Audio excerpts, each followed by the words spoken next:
नमस्कार। Destiny star में आपका स्वागत है। मेरा नाम डॉक्टर पीयूष दुबे है। मैं एक वैदिक एस्ट्रोलॉजर और आयुर्वेदिक डॉक्टर। आज हम बात करेंगे फिर से राहु के ऊपर। लास्ट वीडियो मैंने जब राहु का रिकॉर्ड किया था तब कहा था कि इसका बचा हुआ पार्ट हम नेक्स्ट वीडियो में कवर। तो फिर से मेरा वही स्टेटमेंट है कि राहु सबसे बेनिफिक प्लेनेट है। अगर आप देखें, अब जितने रिजल्ट मैंने राहु के बताए थे ना लास्ट वीडियो में, वो तब आपको मिलेंगे पॉजिटिव रिजल्ट जब राहु आपके चार्ट में पॉजिटिव होगा, या आपके कर्म उस हिसाब से। आज भी जो मैं रिजल्ट बताऊंगा वो राहु के पॉजिटिव साइड, क्योंकि नेगेटिव साइड तो हम सुनते ही आए हैं ना, पॉजिटिव पे हम कभी ध्यान ही नहीं देते। उसके पहले मैं ये बता दूं, हर रिजल्ट, हर प्लेनेट के पॉजिटिव और नेगेटिव दोनों साइड होते हैं। ठीक है। हमने एक जनरलाइज्ड अप्रोच बना लिया है कि जुपिटर सबसे अच्छा है, बेनिफिक है, राहु जो है सबसे मेलेफिक, या सैटर्न सबसे मेलेफिक। ऐसा नहीं है। हर प्लेनेट हमें किसी ना किसी तरीके से सिखाने आए हैं, उनका सबका इंपॉर्टेंट रोल। यहाँ तक कि सबसे बेनिफिक जुपिटर भी आपको प्रॉब्लम देता है।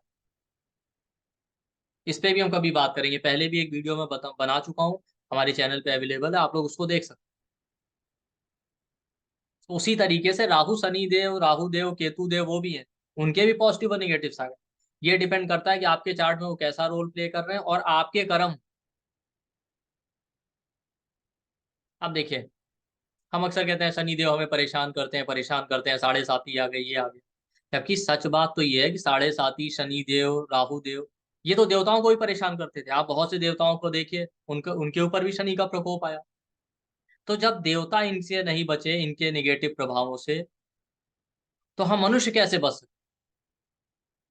लेकिन बात आती है फिर कर्मों की, कि अगर आप अच्छे कर्म करेंगे तो ये आपको परेशान नहीं करेंगे।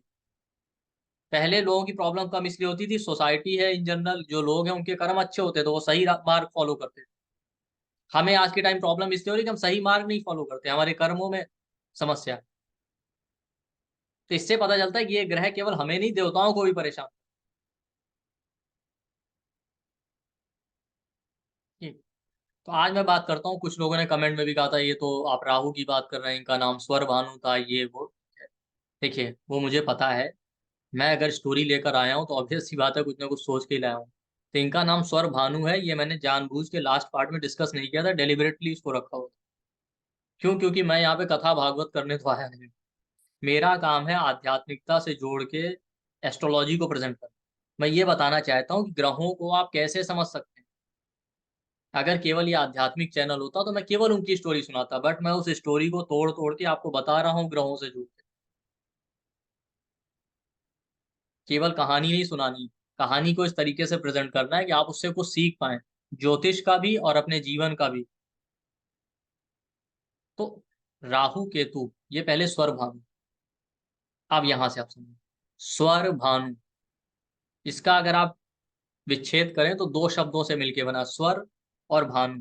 स्वर का मतलब होता है वॉइस, भानु जो है सिनोनिम है सूर्य का। ठीक। तो जब राहु देव पैदा हुए थे तो उनकी चमक, उनका तेज बिल्कुल सूर्य की तरह, उनकी वॉइस भी वैसी ही थी, सूर्य की तरह अथॉरिटेटिव, बोल्ड। और जब वो पैदा हुए तो उसके कुछ क्षण बाद ही ना उन्होंने सूर्य देव की तरह अथॉरिटेटिव या बोल्ड स्पीच में अपने माता पिता और अपने भाई को नमन किया। इसीलिए उनके माता पिता ने इनका नाम स्वर भानु, और उनकी माता स्वयं भी सूर्य की शिष्या थी। तो इससे पता चलता है कि राहु के अंदर बहुत सारी क्वालिटी सूर्य वाली है। सूर्य जैसा तेज है, सूर्य जैसा बोल्ड एटीट्यूड है। अब इसी स्टोरी का एक दूसरा पार्ट, कि जब राहु देव ने तपस्या की थी शंकर जी की, अमरता का वरदान पाने के लिए, शंकर जी ने जब उन्हें वरदान दिया था तो शंकर जी ने उन्हें स्वयं कहा था, मैंने लास्ट टाइम भी आपको बताया, कि जब समुद्र मंथन के बाद अमृत वितरण हो रहा होगा तो देवताओं की पंक्ति में सभी लोग बैठे, उसमें सूर्य और चंद्रमा साथ में बैठे। तो चंद्रदेव सूर्य देव का ताप सहन नहीं कर पाएंगे, वो उनसे कुछ दूर हो जाएंगे। तो उसकी वजह से जो बीच में स्पेस बन जाएगा सूर्य और चंद्र के बीच में, उसके बीच में आप बैठ जाइएगा, क्योंकि आपके अंदर वो क्षमता है कि आप सूर्य के ताप को सहन कर सकते हैं। इसके अलावा उनके गुरु शुक्राचार्य ने भी उन्हें वो योग विद्याएं सिखाई थी जिससे वो गर्मी को सहन कर पाए। तो केवल राहु है जो सूर्य के ताप को सहन कर सकता है। इसीलिए आपकी कुंडली में, आपके चार्ट में राहु जिस प्लेनेट के साथ बैठे, जिस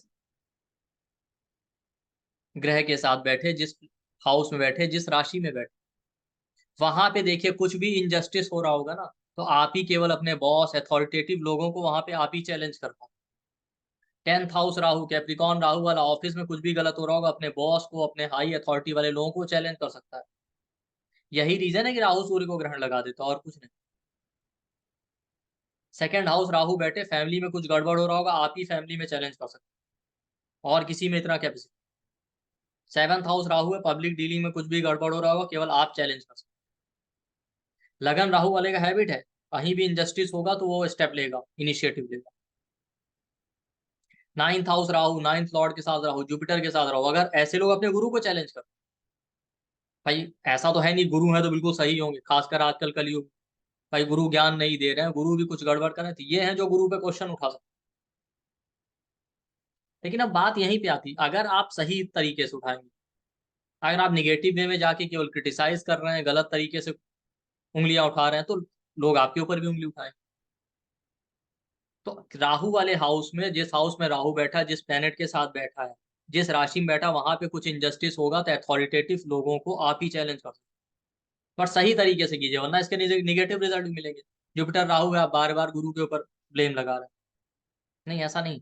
आप पॉजिटिव वे में करें कि भाई वाकई कुछ गलत हो रहा है तो आपको आवाज उठानी चाहिए, और ये केवल आप ही कर सकते। 7th house Rahu, 7th Lord के साथ राहु, वीनस राहु, रिलेशनशिप में कुछ गड़बड़ होगी तो ये इंसान उठेगा। नॉर्मली क्या होता है, लोग सोचते हैं रिलेशनशिप में कंप्रोमाइज करके रहेंगे, ये नहीं रहेंगे।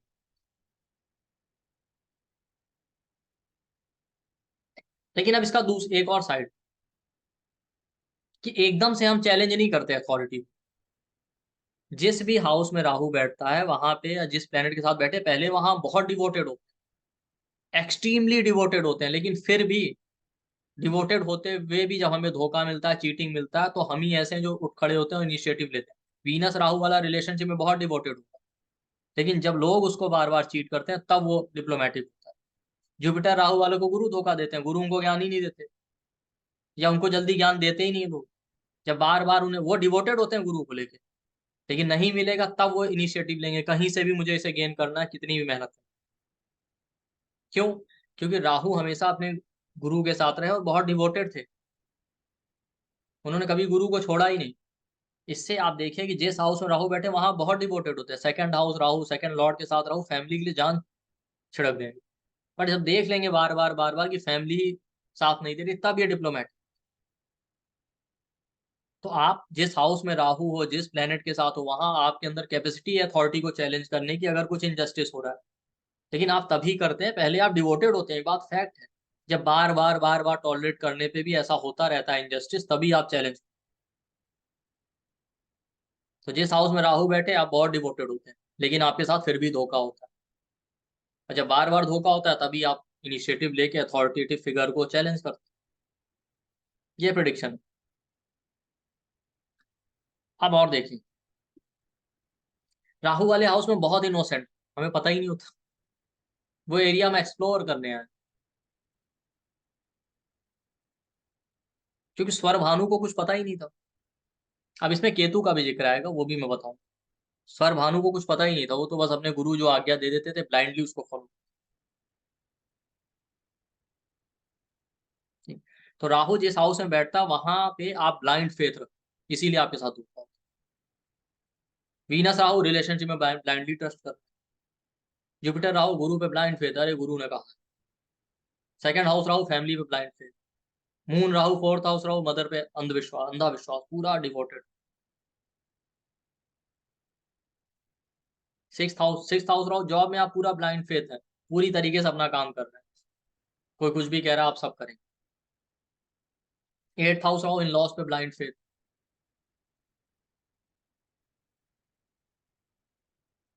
12th हाउस राहु,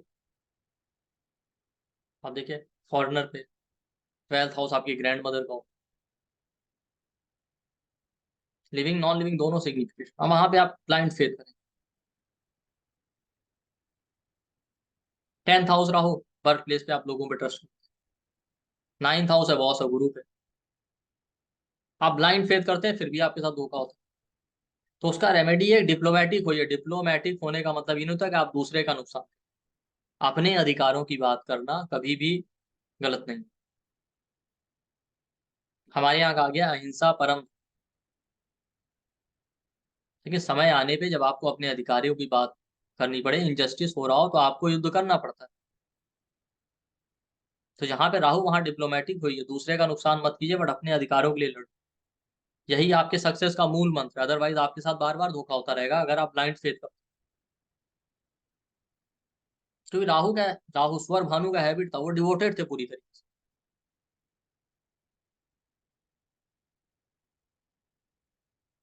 तो जिस प्लेनेट और जिस हाउस में राहु बैठे वहां ब्लाइंड फेथ मत रखिए, डिवोटेड है। ये एक बेस्ट रेमेडी है। और देखिए, राहु जिस हाउस में जिस प्लेनेट के साथ बैठे वहां हायर गोल के लिए, इसीलिए वहां के लिविंग सिग्निफिकेशन से वो आपको डिटैच कर देते। क्यों? राहु को अमरता मिलनी थी, इसीलिए उसे परिवार से अलग होना पड़ा, शुरू से आश्रम में रहना पड़ा शुक्राचार्य। फिर उसके बाद एक समय आया है कि वो शुक्राचार्य जी से बहुत अटैच था। लेकिन हुआ क्या, फिर उसे शंकर जी की साधना करने जाना पड़ा कई वर्षों के लिए। शुक्राचार्य जी फिर उससे भी वो दूर हुए। फिर जब वो वापस आए तो उसके कुछ टाइम बाद जो है, शुक्राचार्य जी वापस कैलाश पे चले गए। उन्होंने कहा कि अब आप ही संभालिए दैत्यों के गुरु का पदभार। क्यों? क्योंकि वो हायर गोल के लिए आया। तो जिस हाउस में राहु बैठा, जिस प्लेनेट के साथ बैठा, वहां आप हायर गोल के लिए आए। तो वहां के लिविंग सिग्निफिकेशन से आपका अटैचमेंट तो बहुत हो जाता है, लेकिन वहां से आपको डिटैच होना ही है। सेकंड हाउस राहु आपको फैमिली से डिटैच होना ही है। Fourth house Rahu, moon Rahu mother से दूरी करेगा। Seventh house Rahu, Venus Rahu relationship से आपको दूर ले जाएगा, क्योंकि आपके हायर गोल है। आपको पैसा कमाना है, बहुत सारी वेल्थ कमानी, चैरिटी करना है, ये करना है। Second house Rahu, Venus Rahu वाले पैसा कमाते ही चैरिटी के लिए। उनका गोल होता है बड़े काम, charitable. Tenth house Rahu, tenth Lord Rahu, Saturn Rahu, कोई बड़ा कर्म आपको करना। Ninth house Rahu, ninth Lord के साथ राहु फादर से दूर करेगा, क्योंकि ज्ञान के क्षेत्र में आपको कुछ बड़ा करना है। Jupiter Rahu, Jupiter Rahu ninth Lord Rahu आपको गुरु से अटैचमेंट हो जाएगा, गुरु से दूर कर देगा, क्योंकि ज्ञान के क्षेत्र में आप कुछ बड़ा करने हैं।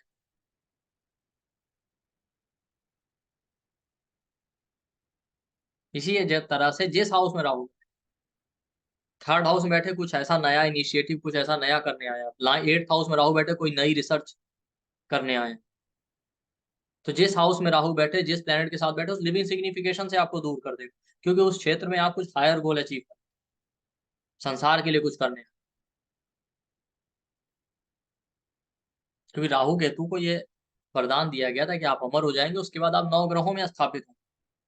फैमिली के लिए नहीं आए थे।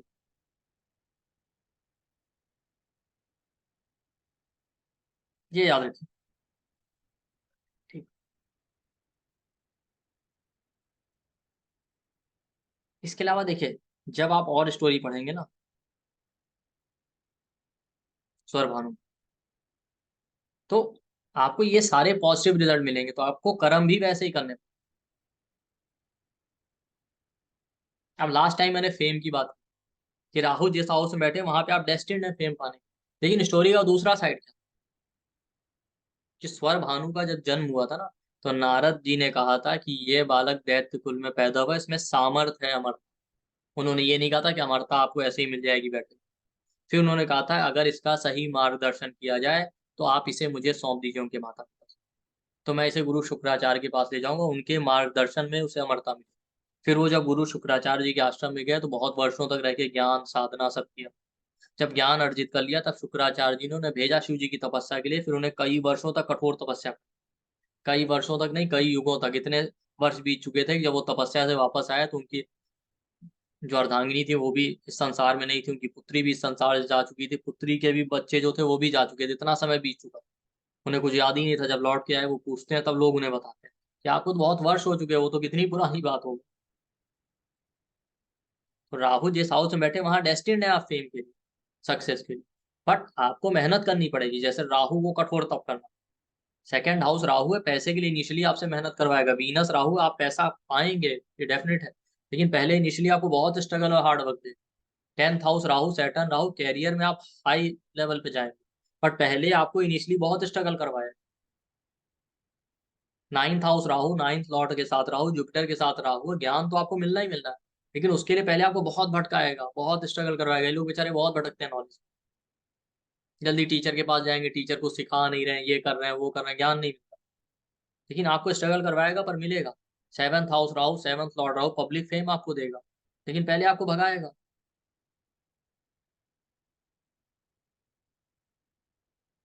4th house Rahu, 4th Lord के साथ राहु, प्रॉपर्टी है, गाड़ी सब मिलेगा, पहले आपको भगाएगा, पहले आपको मेहनत करवाएगा, मेहनत कीजिए फिर मिलेगा।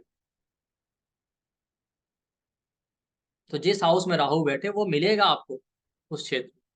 लेकिन पहले आपको इनिशियल ईयर्स में स्ट्रगल बहुत देगा, फिर देगा। क्योंकि राहु को भी मिला था कठोर तप के बाद, ऐसा नहीं कि बिना तप किए मिल गया।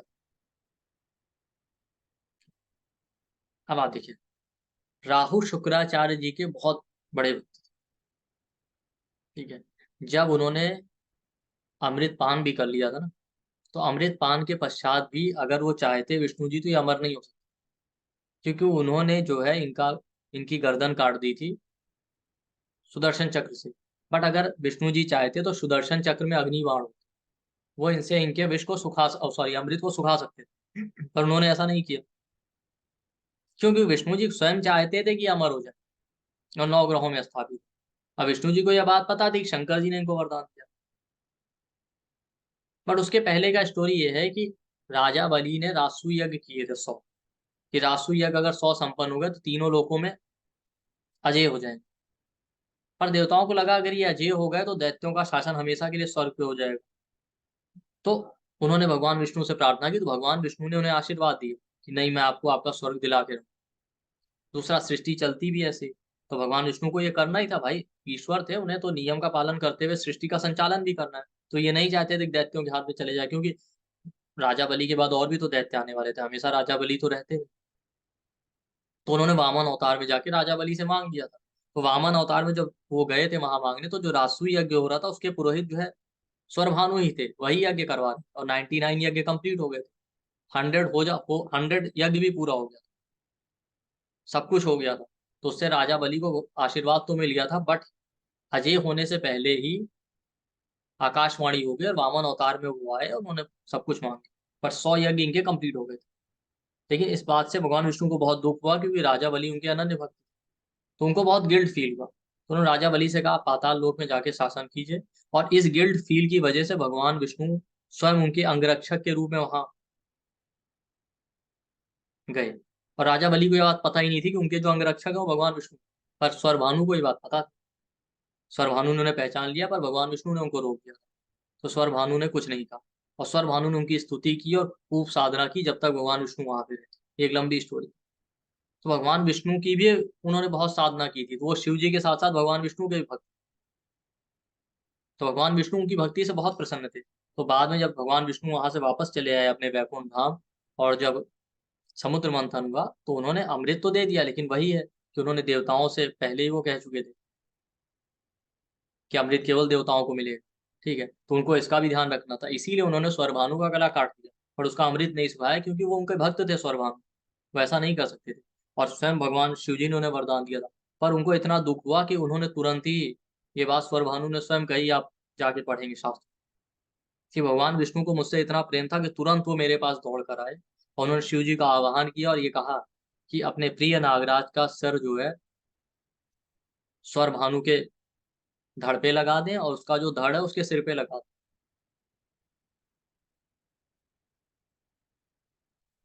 ये पूरा स्टोरी। और ये बात स्वर भानु को पता थी, वो भगवान विष्णु के भी अनन्य भक्त थे।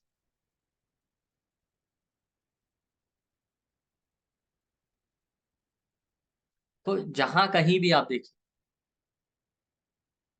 आपके चार्ट में राहु बैठा होगा ना, वहां पे ये है कि आपको, आप डेस्टिन्ड है फेम पाने के लिए, बट आपको हार्ड वर्क करना पड़ेगा।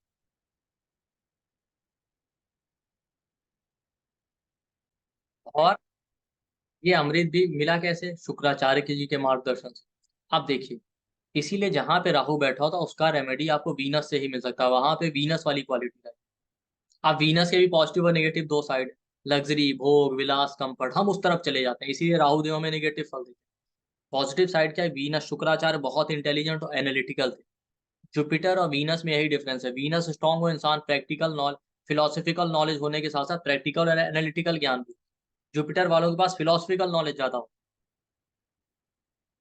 तो जहां पे राहु बैठे वहां पे साथ धोखा नहीं होगा, अगर आप फिलोसफी के साथ साथ एनालिटिकल नॉलेज रखिए, वीनस वाला क्वालिटी रखिए। इसी को डिप्लोमेसी कहते हैं, प्रैक्टिकल और एनालिटिकल और फिलोसफिकल सारा ज्ञान वहां होना चाहिए, जैसा कि स्वर भानु के साथ था।